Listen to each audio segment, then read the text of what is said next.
Solutions continue ಮಾಡಬೇಕು. I had taken considerable amount of gap because of CET exams, so I had to focus there, so I decided to take a gap. So we'll be coming back to the chapter ಎಲ್ಲಿಗೆ stop ಆಗಿತ್ತು ಅಲ್ಲಿಂದ will be continuing. Before I continue ಒಂದಿಷ್ಟು ವಿಷಯ ಹೇಳುವು ಇದ್ವು. ಏನವು ಅಂದ್ರೆ, first thing is, before you watch ಈ ವಿಡಿಯೋ ಒಳಗೆ ಏನು ನಾ ಕನ್ಸೆಪ್ಟ್ ಎಕ್ಸ್ಪ್ಲೇನ್ ಮಾಡ್ತೀನಿ ಅದನ್ನು ನೀವು ನೋಡೋಕ್ಕಿಂತ ಮೊದಲು you have to watch the previous video, ideal and non ideal solutions ಅಂತ ನಾವೇನು ಡಿಸ್ಕಸ್ ಮಾಡಿ ಹಾಕಿದ್ದೆ. Entire video you have to watch it again and then watch this, because ಒಂದು ಸ್ವಲ್ಪ ಗ್ಯಾಪ್ ಆಗಿರ್ತದೆ. Okay, before I start with the concepts, I had to tell certain things. Assignments, surface chemistry ಇದು assignments ಬರೀರಿ ಅಂತ ಹೇಳಿದ್ದೆ. ಎಷ್ಟು ಮಂದಿ ಬರೆದಿರಿ ಗೊತ್ತಿಲ್ಲ. ಆಮೇಲೆ ಏನು ಅಸೈನ್ಮೆಂಟ್ಸ್ ಬರೀಬೇಕು, ಒಂದಿಷ್ಟು ಮಂದಿ ಆ ವಿಡಿಯೋ ನೋಡೇ ಇಲ್ಲ ಅದನ್ನು ಏನು ಹೇಳಿದ್ದೆ. ಅದ್ರಾಗ ಏನು ಬರೀಬೇಕು ಅಂದ್ರೆ, ಬೇಸ್ ಬುಕ್ನಾಗ ಹಿಂದೆ ಏನು ಕ್ವಶನ್ಸ್ ಇರ್ತಾವೆ ಅವನ್ನ ಬರೀಬೇಕು, ಆಮೇಲೆ ಸ್ವಂತ ಬರೀಬೇಕು. ಆಮೇಲೆ ಸರ್ಫೇಸ್ ಕೆಮಿಸ್ಟ್ರಿ ಅಸೈನ್ಮೆಂಟ್ಸ್ ಜೊತೆ ಸೊಲ್ಯೂಷನ್ಸದ್ದು ಬರೀಬೇಕು, ಎಲ್ಲಿ ತನಕ ಆಗೈತೆ ಅಲ್ಲಿ ತನಕ. ಇದನ್ನು ನಾನು ಮೋಸ್ಟ್ ಪ್ರಾಬ್ಲಿ ಸೆಪ್ಟೆಂಬರ್ ಒಳಗೆ ಕಾಲೇಜ್ ಸ್ಟಾರ್ಟ್ ಆಗುತ್ತೆ. Once it starts I will check each and every one has to write. ನಿಮ್ಮ ಹಾರ್ಡ್ ಕಾಪಿ ಏನು ಶೀಟ್ಸ್ನಾಗಾರ ಬರೀರಿ, ಬುಕ್ನಾಗಾರ ಬರೀ, ಇಟ್ಸ್ ಲೆಫ್ಟ್ ಟು ಯು. ಅದನ್ನು ಚೆಕ್ ಮಾಡ್ತೀನಿ. ಹಿಂಗೆ ಅನ್ಕೋಬೇಡ್ರಿ, ಯಾರು ಬರೀತಾರೆ ಬರೆದ್ಮೇಲೆ ಅವ್ರದ್ದು ನಾವು ಕಾಪಿ ಹೊಡಿತೀವಿ. ಅಥವಾ ಆನ್ಲೈನ್ ಚೆಕ್ ಮಾಡೋದಿದ್ರೆ ಯಾರ್ದಾರ ಆಲ್ರೆಡಿ ಬರೆದು ಇಮೇಜ್ ಕಳಿಸಿರ್ತಾರೆ, ಆ ಇಮೇಜ್ ಒಳಗೆ ಸ್ವಲ್ಪ ಎಡಿಟ್ ಮಾಡಿ ನನ್ನ ರೋಲ್ ನಂಬರ್ ಹಾಕಿ ಇಂಥವು ಮಾಡಿಬಿಡೋಣ ಕಳಿಸ್ಬಿಡೋಣ ಅಂತ ಅವಂಗೆ. ಇವೆಲ್ಲ ಇಲ್ಲ. ಐ ವಿಲ್ ಚೆಕ್ ನಿಮ್ಮ ಹಾರ್ಡ್ ಕಾಪಿ ಚೆಕ್ ಮಾಡ್ತೀನಿ once college starts. So don't wait September, ಇನ್ನೂ ಸೆಪ್ಟೆಂಬರ್ ತನಕ ಅಲ್ಲ, ಅಲ್ಲಿ ತನಕ ವೇಟ್ ಮಾಡೋಕ್ಕೆ ಹೋಗ್ಬೇಡ್ರಿ. Try to be sincere. ಏನೇನಾಗೈತಿ ಅದನ್ನು ಓದ್ರಿ, ಬರೀರಿ. And please don't wait for your friend to write, because your friend will be waiting for his friend to write, so the chain continues. So please don't do that. ಇದು ಹಿಂಗಾಗಬಾರ್ದು. I'll tell you a short story.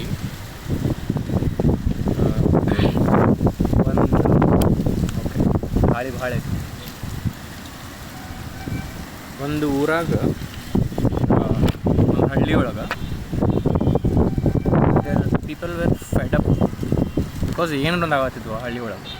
They felt ಅವ್ರ time ಚಲೋ ಇಲ್ಲ, ಏನೋ nothing is going right, ಭಾಳಷ್ಟು negative incidents ಆಗಕತ್ತಾವು, ಏನು ಮಾಡಬೇಕು ಅಂತ ಅವ್ರಿಗೆ ಅರ್ಥ ಆಗೋದಾಗಿತ್ತು. ಸೊ ಆ ಊರಾಗಿನ ಒಂದಿಷ್ಟು ಮಂದಿ they decided to go to a priest. ಒಬ್ಬರು ವಯಸ್ಸಾದವರು ಇದ್ದರು, ಮಿಸ್ಟಿಕ್ ಮ್ಯಾನ್. ಅವ್ರ ಕಡೆ ಹೋಗಿ ಏನು ಮಾಡಬೇಕು, ನಮ್ಮ ಹಳ್ಳಿಯೊಳಗೆ ಪ್ರಾಬ್ಲಮ್ಸ್ ಭಾಳ ಆಗತ್ತೆ, what should be do. So ಅವರು, ಓಕೆ ನಾನು ಒಂದು ಸೊಲ್ಯೂಷನ್ ಹೇಳ್ತೀನಿ, ಹಂಗೆ ಮಾಡಿರಿ.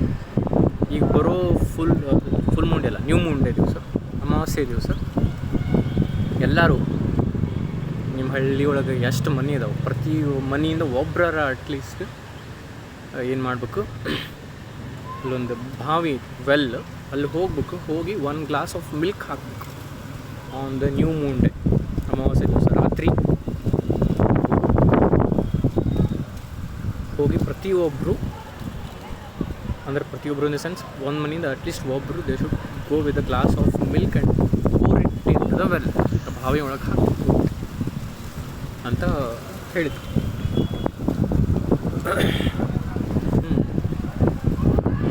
ಸೊ ಆಮೇಲೆ ಅವ್ರೇನು ಹೇಳಿದ್ರು, please maintain social distancing while doing that.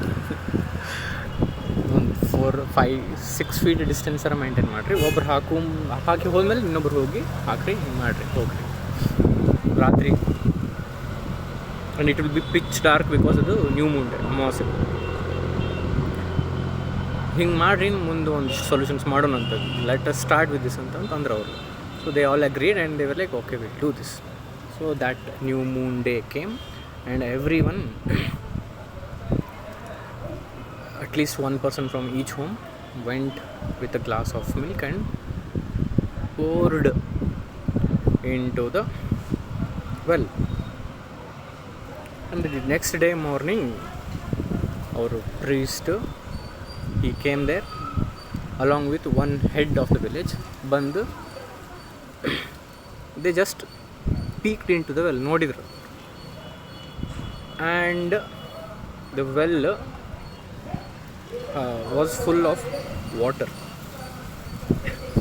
First ಖಾಲಿ ಇತ್ತದು, ಬತ್ತಿ ಹೋಗಿತ್ತದು well.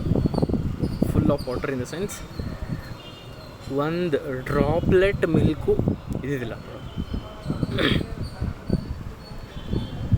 And the priest was like, the sincerity of this village is this, and you expect good things to happen to this village. First ಇದನ್ನು improve ಮಾಡ್ಕೊರಿ, ಆಮೇಲೆ ಪೂಜಾ ಗೀಜಾ ಎಲ್ಲ ಮಾಡೋಣಂತ ಅಂತ ಹೇಳಿ ಕಳಿಸಿದ್ರು. The moral of the story is,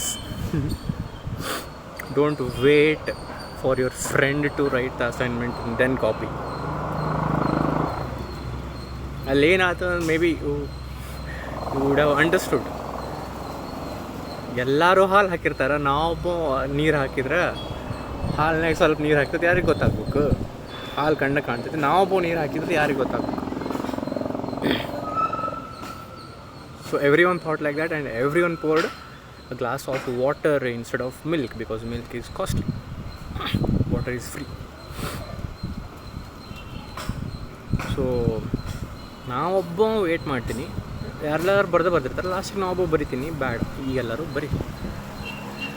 okay, ಆಮೇಲೆ ಮತ್ತೇನು ಅಸೈನ್ಮೆಂಟ್ಸ್ದಾಗ ಮತ್ತೊಂದಿಷ್ಟು ಏನು ಹೇಳೋವಿದ್ವು ಅಂದ್ರೆ, CET ಫಸ್ಟ್ ಇಯರದ್ದು physical chemistry, states of matter ಇರಬಹುದು, ಥರ್ಮೋಡೈನಮಿಕ್ಸ್, ಕೆಮಿಕಲ್ ಈಕ್ವಿಲಿಬ್ರಿಯಮ್, ಈ ಚಾಪ್ಟರ್ಸ್ ಆಲ್ರೆಡಿ ನಾನು, ಆಮೇಲೆ ಸೆಕೆಂಡ್ ಇಯರ್ ಸರ್ಫೇಸ್ ಕೆಮಿಸ್ಟ್ರಿ, ಇಂದಿಷ್ಟು ಚಾಪ್ಟರ್ಸದ್ದು ಆಲ್ರೆಡಿ ನಾನು ರೆಕಾರ್ಡ್ ಮಾಡಿ ನಾನು ಯೂಟ್ಯೂಬ್ ಚಾನಲ್ನಾಗ ಹಾಕೀನಿ. ಸೊ ಅವನು you have to study, and before we start this year's academic year, once you come to the college, ಇದ್ರ ಮೇಲೂ CET ಟೆಸ್ಟು ತೊಗೊತೀನಿ, ಆಮೇಲೆ ಥಿಯರಿ ಟೆಸ್ಟ್ ತೊಗೊತೀನಿ. Theory test will be surface chemistry and solutions and what ever will be covered. Okay, ಇದನ್ನು ನೀವು ಮಾಡಬೇಕು. ಮತ್ತೇನು, ಒಮ್ಮೆ ಈಗ ನಾ ಏನು ಕಾನ್ಸೆಪ್ಟ್ ಎಕ್ಸ್ಪ್ಲೇನ್ ಮಾಡೋತೀನಿ, ನಾನು ಸ್ವಲ್ಪ ಇಲ್ಲಿ ಇಂಟ್ರಡಕ್ಷನ್ ಅಷ್ಟೇ ಮಾಡ್ತೀನಿ, ಅದರದ್ದು ಮಾಡಿ ಬಿಟ್ಟಿರ್ತೀನಿ. ನೆಕ್ಸ್ಟ್ ಏನು ಹೇಳ್ಬೇಕಂತ ಮಾಡಿ ಅದು ಇಂಟ್ರಡಕ್ಷನ್ ಮಾಡಿರ್ತೀನಿ. ನೀವು ಏನು ಮಾಡಬೇಕು, ಈಗ ನಾನು ಹೇಳಿದ್ದನ್ನು ಫಾಲೋ ಮಾಡಬೇಕು. ಆಮೇಲೆ ideal and non ideal solutions discuss ಮಾಡಿದ್ವಿ previous video, you have to go through the entire video once. ಆಮೇಲೆ ಇಲ್ಲಿ ನಾನು ನೆಕ್ಸ್ಟ್ ಕಾನ್ಸೆಪ್ಟ್ದು ಏನು ಇಂಟ್ರಡಕ್ಷನ್ ಮಾಡ್ತೀನಿ ಅದನ್ನು ನೋಡಿಡ್ರಿ. ನೆಕ್ಸ್ಟ್ ವೀಡಿಯೋಯಿಂದ ಅದ್ರ ಡೀಟೇಲಾಗಿ ಸ್ಟಡಿ ಮಾಡ್ಕೊಂಡು ತೊಗೊಂಡು ಆಮೇಲೆ ನೆಕ್ಸ್ಟ್ ನಾವು I will be starting with colligative properties. If at all ನಿಮ್ಮ ನೋಟ್ಸ್ನ ಕ್ಲಿಯರ್ ಆಗಿ ನೋಡಿಲ್ಲ ಅಂದರೆ ಬೇಸ್ ನೋಟ್ಸು, ಅಲ್ಲಿ ಏನಾರ ಅಜಿಯೋಟ್ರೋಪ್ಸ್ ಅಂತ ಏನಾರ ಇತ್ತು, ಆ ಅಜಿಯೋಟ್ರೋಪ್ಸ್ ಟಾಪಿಕ್ ನಾವು ಲೇಟರ್ ವಿಲ್ ಬಿ ಡಿಸ್ಕಸಿಂಗ್. ನಾವು I will be starting with colligative properties. Okay, what exactly are colligative properties? Obviously ಈ ಚಾಪ್ಟರ್ ಯಾವುದು? Solutions chapter. ಸೊ ಸೊಲ್ಯೂಷನ್ಸಿಗೆ ರಿಲೇಟೆಡ್ ಇರ್ತದೆ colligative properties. So colligative properties are the properties of solutions. ಸೊಲ್ಯೂಷನ್ಸ್ದು properties ಅವು colligative. ಎಂಥ properties? Okay, ಸ್ವಲ್ಪ ಲಕ್ಷ ಕೊಟ್ಟು ಕೇಳಿ. Colligative properties are those properties which depends on, okay, start once again. Colligative properties are those properties which depend on a number of solute particles. I'll repeat, listen carefully. Colligative properties of the solutions are those properties which depend on number of solute particles only. ಅಂದರೆ ಆ solution ಒಳಗೆ ಏನಿರ್ತೈತಿ? Solute ಇರ್ತೈತಿ, solvent ಇರ್ತೈತಿ. So solute particles ಎಷ್ಟು ಅದಾವು ಆ solution ಒಳಗೆ? ಯಾವ ಪಾರ್ಟಿಕಲ್ಸು? ಸೊಲ್ಯೂಟ್ ಪಾರ್ಟಿಕಲ್ಸ್ ಎಷ್ಟು ಅದಾವೆ? ನಂಬರ್ ಆಫ್ ಸೊಲ್ಯೂಟ್ ಪಾರ್ಟಿಕಲ್ಸ್ ಮೇಲೆ ಡಿಪೆಂಡ್ ಆಗೋ ಪ್ರಾಪರ್ಟೀಸಿಗೆ ಕಾಲಿಗೇಟಿವ್ ಪ್ರಾಪರ್ಟೀಸ್ ಅಂತ ಕರಿತೀವಿ. These colligative properties depend, I am not sure ನಾವು ಮಾತಾಡೋಕ್ಕಿದ್ದು ಕ್ಲಿಯರಾಗಿ ಕೇಳ್ಸಕತ್ತಿತ್ತೋ ಇಲ್ಲೋ ನಿಮ್ಗೆ? ಒಳಗೆ ರೂಮ್ನಾಗ ಕೂತು ರೆಕಾರ್ಡ್ ಮಾಡ್ಬೋದಿತ್ತು. I thought it will be, ನನಗೂ ಒಂದು ಸ್ವಲ್ಪ ಚಲೋ ಅನ್ಸುತ್ತೆ ಇಫ್ ಐ ಸಿಟ್ ಔಟ್ಸೈಡ್ ಗಾಳಿಗೆ. But I am not sure ಇದು if it is disturbing the video itself. I am not sure, ನೋಡೋಣ. Qualitative properties are those properties which depend on the number of solute particles. Solution ಒಳಗೆ solute ಇರ್ತೈತಿ, solvent ಇರ್ತೈತಿ. solute particles ಅಂದ್ರೆ sugar solution ತೊಗೊಂಡ್ರೆ solvent ನೀರು, solute is ಸಕ್ರೆ sugar. ಆ sugar particles ಎಷ್ಟು ಶುಗರ್ ಪಾರ್ಟಿಕಲ್ಸ್ ಅದಾವು, 10 ಅದಾವೋ 20 ಅದಾವೋ ಏನು 1000 ಅದಾವೋ ಅನ್ನೋದ್ರ ಮೇಲೆ ಯಾವ ಪ್ರಾಪರ್ಟೀಸ್ ಡಿಪೆಂಡ್ ಆಗ್ತಾವಲ್ಲ ಆ ಪ್ರಾಪರ್ಟೀಸಿಗೆ ನಾವು ಕಾಲಿಗೇಟಿವ್ ಪ್ರಾಪರ್ಟೀಸ್ ಅಂತ ಕರಿತೀವಿ. Colligative properties are the properties which depend on the number of solute particles but not on nature of solute particles. Solute particles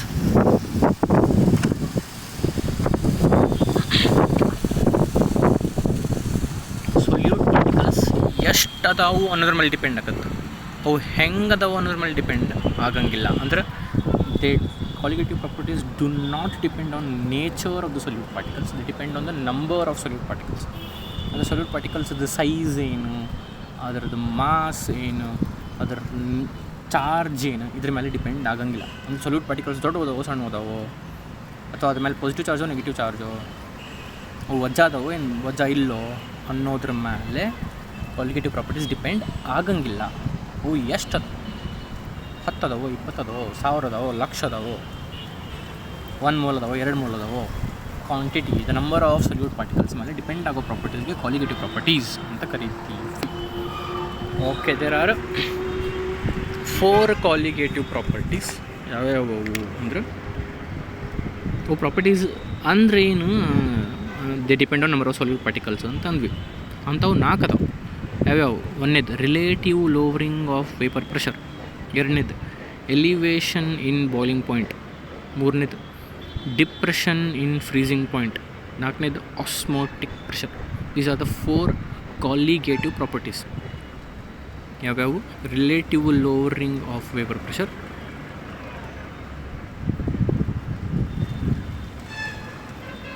okay, elevation in boiling point, depression in freezing point, osmotic pressure. 4 colligative properties. ಇದು 1 by 1 ನಾವು next video ಒಳಗೆ discuss ಮಾಡ್ಕೊತ ಹೋಗ್ತೀವಿ. What are the 4 colligative properties ಅಂದರೆ relative lowering of vapour pressure, elevation in boiling point, depression in freezing point, osmotic pressure.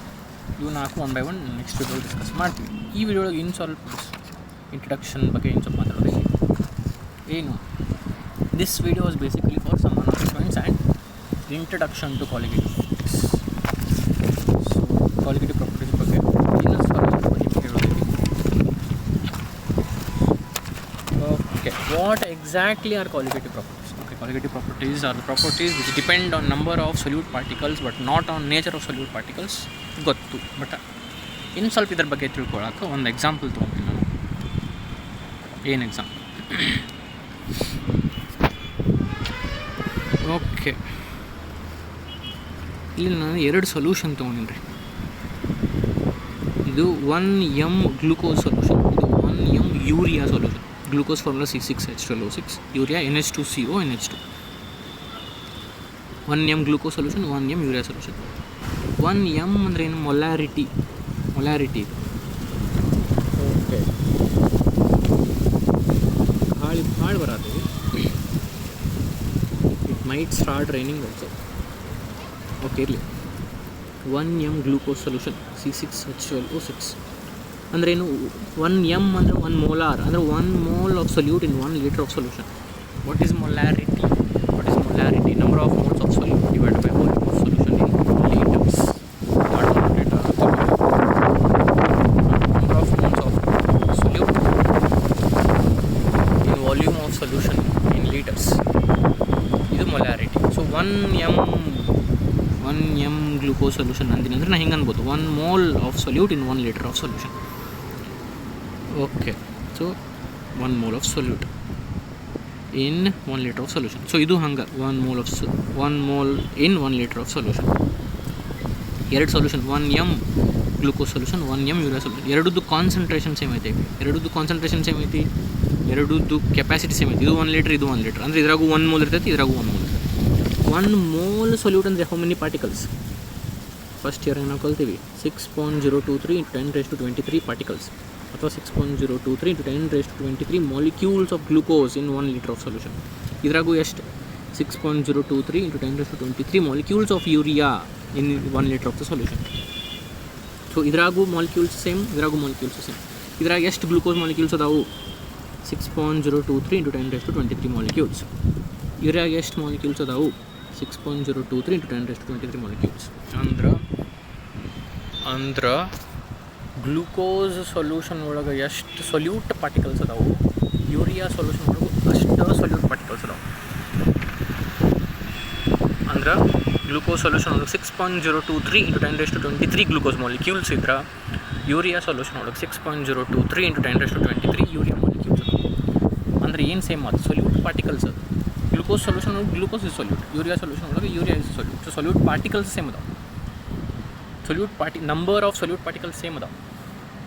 Y am I highlighting on the number of solute particles? ಇದ್ರಾಗೂ ಅಷ್ಟದ, ಅದ್ರಾಗೂ ಅಷ್ಟದ ಅಂತ ಎದಕ್ಕೆ ಹೇಳಕತ್ತೀವಿ ಅಂದ್ರೆ, ಈಗ ನಾವು ಡಿಸ್ಕಸ್ ಮಾಡಿದ್ವಿ colligative properties are those properties which depend on number of solute particles.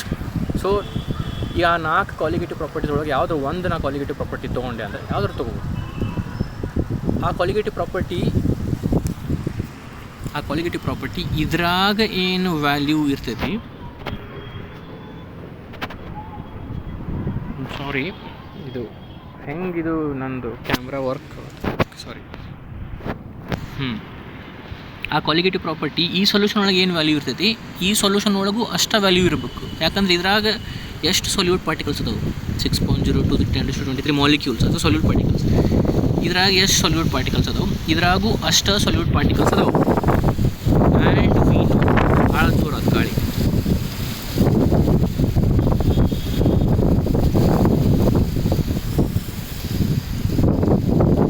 Wait for it, I am sorry.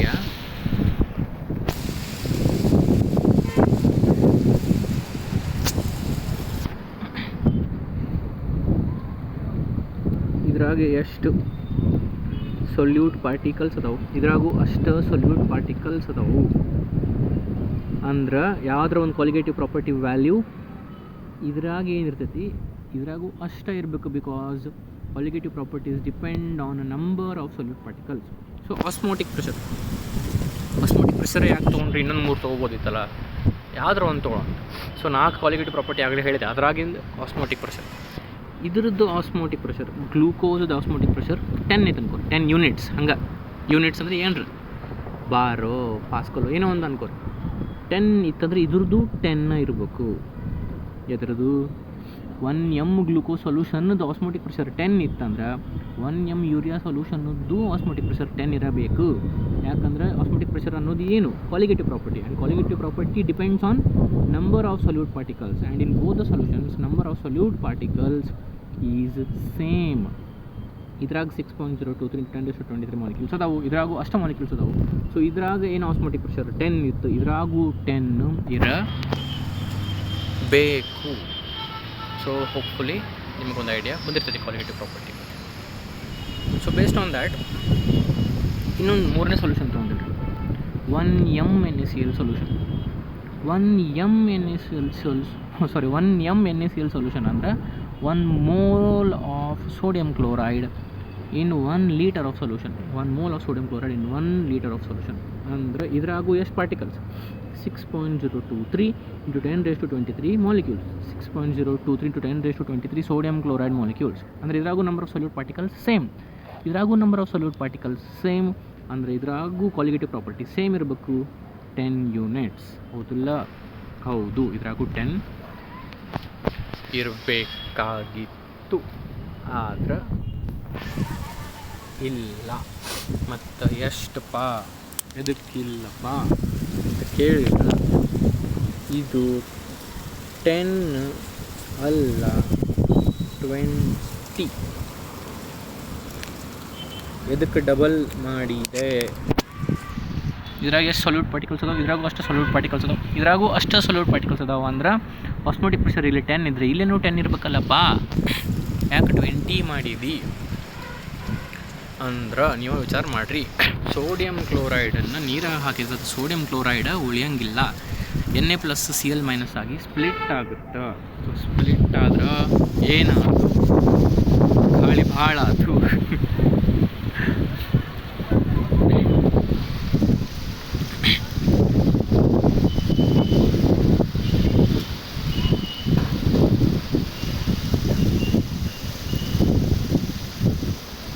Okay.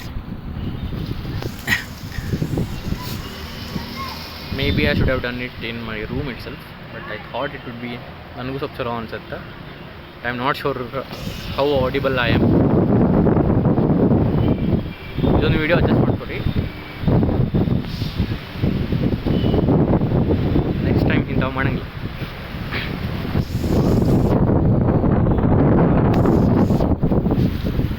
So ಇದು 10 ಅಲ್ಲ 20. ಯಾಕೆ ನಾ ಈಗ ಪಾಸ್ ಕೊಟ್ಟೆ ಗಾಳಿ ಭಾಳ ಐತೆ ಅಂತ, ಅಷ್ಟೊಂದ್ರಾಗ ನೀವು ವಿಚಾರ ಮಾಡಿ ಇಟ್ಟಿರ್ಬೇಕಿತ್ತು. ಇಲ್ಲ ಐತೆ ನೋಡಿರಿ ಎದಕ್ಕೆ ಅಂದ್ರೆ ಸೋಡಿಯಂ ಕ್ಲೋರೈಡನ್ನು ನೀರಾಗ ಹಾಕಿದ್ರೆ ಅದು Na+Cl- ಆಗಿ ಸ್ಪ್ಲಿಟ್ ಆಗುತ್ತೆ. ಸೊ ಇದನ್ನು 1 ಮೋಲ್ ಹಾಕಿದ್ರೆ ನೀವು, ಇದು 1 ಮೋಲ್ ಹಾಕಿದ್ರಿ, ಅದೇನಾಯ್ತು, ಇದು 1 ಮೋಲ್ ಬಂತು, ಇದು 1 ಮೋಲ್ ಬಂತು. 1 mole Na+ ions, 1 mole Cl- ions ಬಂತು. ಸೊ ಟೋಟಲಿ ಇದು Na+ 6.023 × 10⁻23, ಇದು 6.023 × 10⁻23. ಸೊ ಟೋಟಲಿ ಎಷ್ಟು ಆಯಿತು, 2 × 6.023 × 10⁻23 ಸೊಲ್ಯೂಟ್ ಪಾರ್ಟಿಕಲ್ಸ್ ಆದವು, ಅಂದರೆ ಡಬಲ್ ಸೊಲ್ಯೂಟ್ ಪಾರ್ಟಿಕಲ್ಸ್ ಆದವು. ಸೊ ಅದಕ್ಕೆ ಆಸ್ಮೋಟಿಕ್ ಪ್ರೆಷರು ಡಬಲ್ ಆಯಿತು. 1ನೇ ಸೊಲ್ಯೂಷನ್ ಒಳಗೆ 2ನೇ ಸೊಲ್ಯೂಷನ್ ಒಳಗೆ 6.023 × 10⁻23 ಮಾಲಿಕ್ಯೂಲ್ಸ್ ಇದ್ವು ಗ್ಲೂಕೋಸ್ ಮತ್ತು ಯೂರಿಯಾ ಒಳಗೆ. ಸೊ 10 ಆಸ್ಮೋಟಿಕ್ ಪ್ರೆಷರ್ ಅಂತ ನಾವು ಅಂದ್ಕೊಂಡ್ರೆ, ಇದು ಏನು ಲಾಸ್ಟ್ 1 mNaCl ತೊಗೊಂಡ್ವಿ, ಅದ್ರಾಗೂ 10 ಆಸ್ಮೋಟಿಕ್ ಪ್ರೆಷರ್ ಇರಬೇಕಾಗಿತ್ತು. But number of solute particles ಇಲ್ಲಿ ಡಬಲ್ ಆಗ್ತಾವೆ. ಗ್ಲೂಕೋಸ್ ನೀರಾಗ ಗ್ಲೂಕೋಸ್ ಇರ್ತೈತಿ, ಯೂರಿಯಾನ ಇರ್ತೈತಿ, ಸ್ಪ್ಲಿಟ್ ಆಗುತ್ತೆ, ಡಿಸೋಸಿಯೇಟ್ ಆಗುತ್ತೆ. ಬಟ್ ಸೋಡಿಯಂ ಕ್ಲೋರೈಡ್ ಡಿಸೋಸಿಯೇಟ್ ಆಗುತ್ತೆ. ಡಿಸೋಸಿಯೇಟ್ ಆದ್ರಿಂದ ಏನಾಗ್ತದೆ, number of solute particles double ಆದವು. ಆ್ಯಂಡ್ ಕಾಲಿಗೇಟಿವ್ ಪ್ರಾಪರ್ಟಿನೂ ಡಬಲ್ ಆಗಬೇಕು. ಯಾಕೆ, because colligative property depends on number of solute particles. So number of solute particles double ಆದಾಗ value of colligative property also doubles. Osmotic pressure 10 ಇದ್ದಿದ್ದು ಎಷ್ಟಾದು 20 ಆಯಿತು.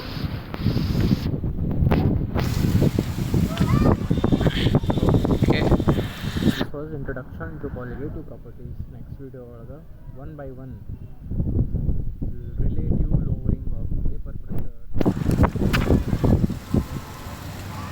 Elevation in boiling point, depression in freezing point, osmotic pressure 1 by 1 discuss ಮಾಡೋಣ ಅಂತ. So ನಾನು ಇದಕ್ಕಿಂತ ಮೊದಲು ಈ ಕಾನ್ಸೆಪ್ಟ್ ಸ್ಟಾರ್ಟ್ ಮಾಡೋದಕ್ಕಿಂತ ಮೊದಲು ಏನೇನು ಅನೌನ್ಸ್ಮೆಂಟ್ಸ್ ಮಾಡೀನಿ, ಪ್ಲೀಸ್ ಫಾಲೋ ದೋಸ್. ಅಸೈನ್ಮೆಂಟ್ಸ್ ಬರೀರಿ, ಅವು CET ಪ್ರಿಪೇರ್ ಆಗ್ರಿ. ಯಾವ್ಯಾವ ಕವರ್ ಮಾಡೀನಿ ನಾ ಫಸ್ಟ್ ಇಯರ್ದು ಫಿಸಿಕಲ್ ಕೆಮಿಸ್ಟ್ರಿ, ಸಿನ್ಸಿಯರ್ಲಿ ಮಾಡಿರಿ. ಇನ್ಮೇಲಿಂದ ಸೊಲ್ಯೂಷನ್ಸ್ ರೆಗ್ಯುಲರ್ಲಿ ಕಂಟಿನ್ಯೂ ಮಾಡ್ತೀನಿ. Okay, thank you.